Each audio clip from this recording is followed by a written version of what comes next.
बोल जयकारा बोल मेरे श्री गुरु महाराज की जय। श्री अमर ज्योति दर्शन ग्रंथ श्री आनंदपुर चित्रकला कंटिन्यूड।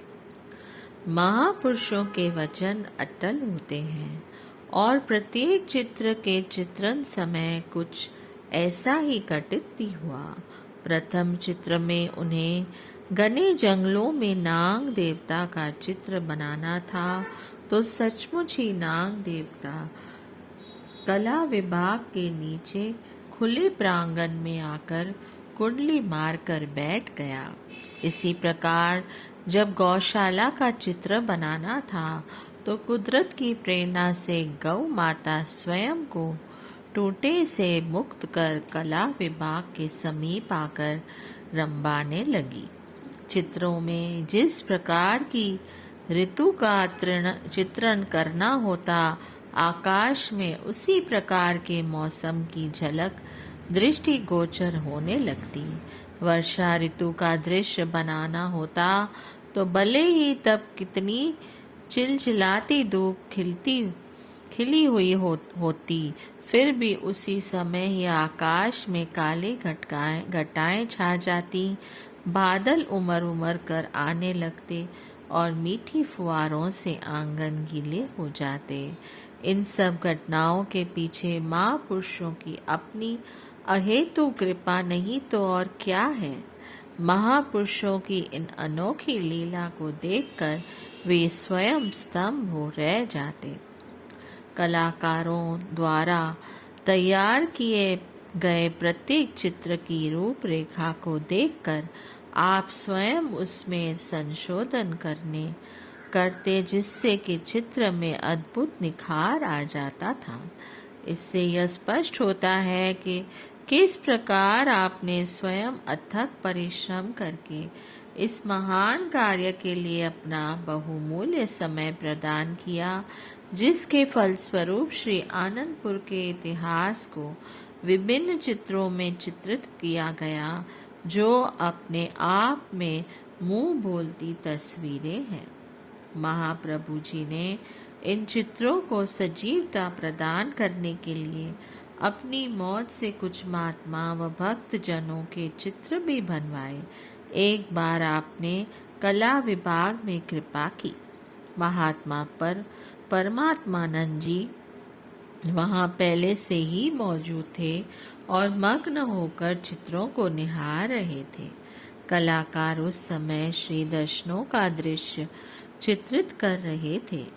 इस हेतु उन्होंने महाप्रभु जी के विराजमान होने के लिए एक श्री पलंग बनाया और सामने प्रतीक्षा करते हुए कुछ प्रेमी जनों के चित्र बनाए। अकस्मात ही आपकी मौज उठी कि इस पेंटिंग में श्री पलंग के पास चंवर झुलाते हुए महात्मा जी का चित्र बनाया जाए। बस फिर क्या था, आपने फरमाया कि हम यहाँ विराजमान होते हैं और केवल 5 मिनट में महात्मा जी का चेहरा बनाकर दिखाओ।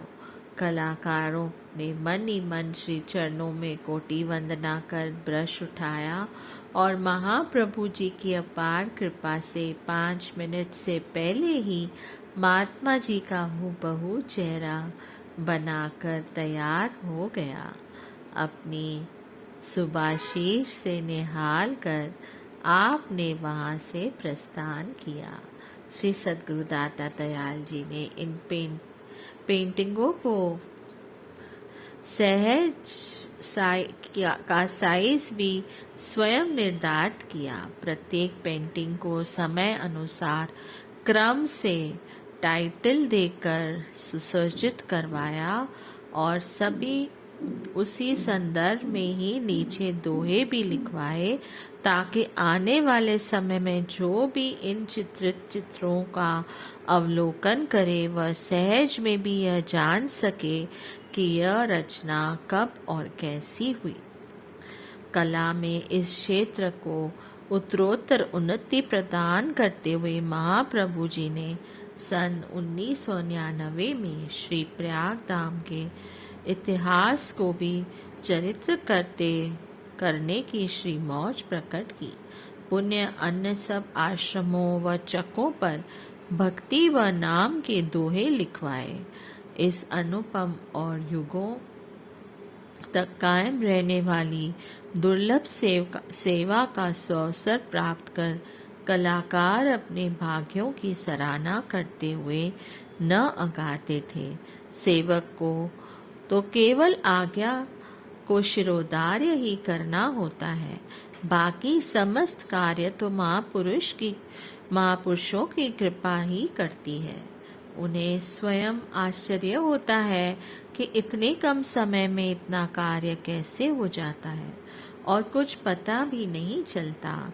यह अक्षरशः सत्य है कि महापुरुषों की कृपा के फलस्वरूप वर्षों के काम महीनों और महीनों के काम कुछ ही दिनों में संपन्न हो जाते हैं।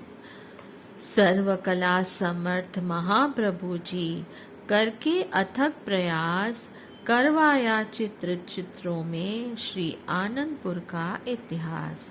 श्री परमहंसों की दिव्य मनोहर प्रतिमाएं साकार कर विराजित भव्य मंदिरों में कीना महा उपकार। भक्ति भाव से पूर्ण दोहे हैं जगह जगह लिखवाए, महिमा उपमा अनंत प्रभु की मुख से वर्णी न जाए। महापुरुषों की कृपा का कोई छोर नहीं होता। उनकी दया दृष्टि से मरुभूमि में मधुर जल के चश्मे बहने लगते हैं, बंजर प्रदेश लहलहाने लगते हैं। माया की चकाचौंध में भ्रमित जीव भक्ति पथ की ओर अग्रसर होने लगते हैं। गम व दुख से भरे जीवन में सुख की प्रभात हो जाती है। संत सैजोबाई जी भी अपनी वाणी में फरमाती हैं, सात वृक्ष बानी कली चर्चा फूले फूल, सैजो संगत बाग में नाना फल के रहे झूल। इस प्रकार वृक्ष परोपकार करते हैं, स्वयं धूप गर्मी सर्दी सहकर दूसरों को मृदु फल देते हैं, छाया प्रदान करते हैं। उसी प्रकार महापुरुष भी अपने सुकोमल तन पर अनेक कष्ट सहकर जीवों को परमार्थ की ओर अग्रसर कर सर्व सुखदायिनी भक्ति रूपी संजीवनी प्रदान करते हैं। महापुरुषों की वाणी और वचन कलियों के समान होते हैं, जिनकी जितनी महिमा गाई जाए उतनी सुगंध चहुं ओर फैलती है। महापुरुषों की संगति वह बगिया है जहाँ सद्गुणों के पुष्प खिलते हैं। जो जीव उनके संपर्क में आते हैं वे भी गुणग्राही बन भक्ति की संपदा से मालामाल हो जाते हैं। उत्तर प्रदेश यात्रा। परम हितैषी परोपकारी श्री सद्गुरुदेव जी महाराज जी ने श्री आनंदपुर में वैसाखी का पर्व बड़ी धूमधाम से मनाया। उसके पश्चात आपकी अचानक मौज उठी कि उत्तर प्रदेश के कुछ ही स्थानों पर बने आश्रमों कर जाकर वहां रहने वाले गुरुमुख प्रेमियों को श्री दर्शन एवं सत्संग की अनमोल निधि से लाभान्वित किया जाए। इस हेतु अप्रैल सन 1994 में सर्वप्रथम आपने हरिद्वार जाने का कार्यक्रम बनाया। हरिद्वार महाप्रभु जी के आगमन का शुभ समाचार पाकर हरिद्वार में रहने वाले गुरुमुख प्रेमी खुशियों के महासागर के हिलोरे लाने लगे। सब गुरुमुख श्री प्रभु जी के शुभ स्वागत हेतु तैयारियों में जुट गए।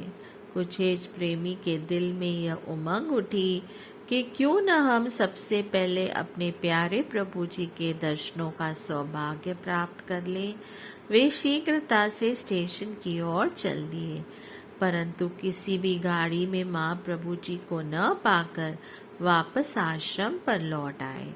उनके आनंद की उस समय कोई सीमा न रही जब मधुर मधुर गर्जना करते हुए विमान में विराजमान श्री प्रभु जी ऋषिकेश एयरपोर्ट पर पहुंचे। उस समय का अद्भुत दृश्य ऐसा जान पड़ता था मानो त्रेता युग के श्री राम भगवान रामचंद्र जी पुष्पक विमान में बैठकर हरिद्वार की भूमि को पावन करने हेतु पधारे हों।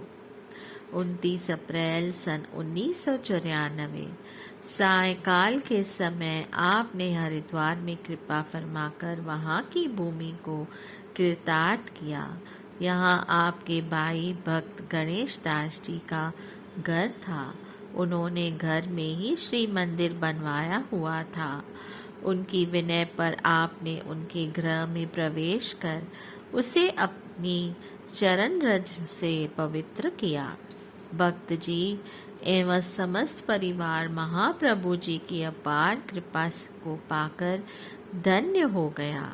समीपी गुरुमुख प्रेमी भक्त जगदीश चंद्र अरोरा जी और उनकी भक्त्यानी बिमला का घर था।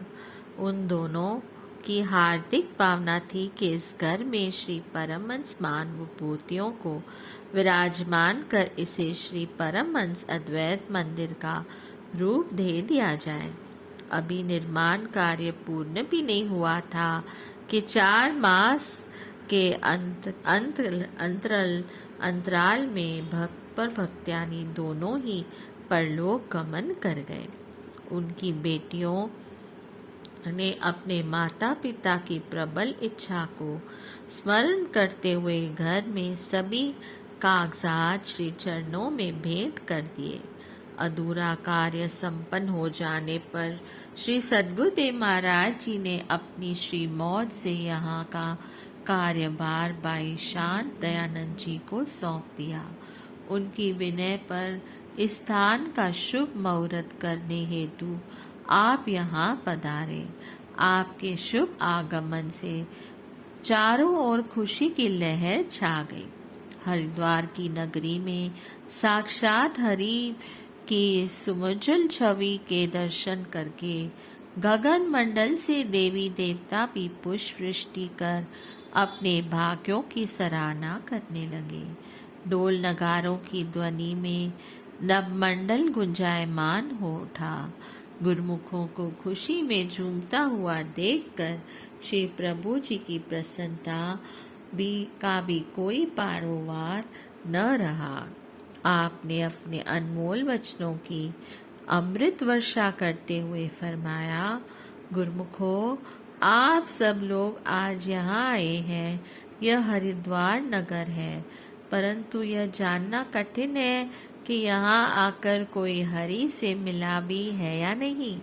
पूर्ण संत महापुरुषों में वह सामर्थ्य होती है कि वह अपने कृपा व युक्तियों से जीव का हरि से मेल करवा सकते हैं। जिसने भी परमात्मा को पाया या उसे प्राप्त करने की इच्छा प्रकट की, उसकी यह इच्छा सद्गुरु द्वारा ही पूर्ण हुई और हो सकती है। जैसे संत तुलसीदास जी फरमाते हैं, दर दरबरी साध हैं, उनसे सब कुछ होए, तुरत मिलावे नाम से, उन्हें मिले जो कोई। महापुरुषों के पास ही भक्ति धन के खजाने की चाबी हुआ करती है। वे ही जीव को परमात्मा तक पहुंचाने का मार्ग प्रशस्त कर उससे मालिक संग मिलाने की सामर्थ्य रखते हैं। जो भी सत्पुरुषों की चरण शरण में आ जाता है, वह भक्ति की अनमोल दात को सहज में ही प्राप्त कर लेता है। यह गुरुमुखों के बड़े ऊंचे भाग्य हैं। यह भाग्यों की ही निशानी है जो महापुरुषों ने जगह जगह पर श्री परमहंस अद्वैत मंदिर स्थापित कर दिए हैं। अब आज हरिद्वार की बारी है। आप आज अति प्रसन्न होंगे कि यहाँ पर भी श्री आनंदपुर दरबार का आश्रम बन गया है। सभी गुरुमुख जन श्री परमहंस महान विभूतियों की पूजा अर्चना करके जन्म जन्म की मैल को धो रहे हैं। कल मुहूर्त से पहले ही इस नवनिर्मित आश्रम की आप सबको मुबारकबाद हो। अब हरिद्वार में गुरुद्वार खुल गया है। जो गुरुमुख यहाँ श्रद्धा और विश्वास से परमहंसों की श्री आरती पूजा करेंगे, उनका निश्चय ही कल्याण होगा। पावन श्री वचनों को श्रवण कर प्रत्येक गुरुमुख के हृदय में अपार आनंद समा गया। हर्षित होकर सब एक दूसरे को बधाइयाँ देते हुए सतगुरु महिमा के गीत गाने लगे और मुहूर्त की तैयारियां करने लगे। श्री मंदिर जी को पुष्प लड़ियों से खूब सजाया गया। बोलो जयकारा, बोल मेरे श्री गुरु महाराज की जय। जय सच्चिदानंद।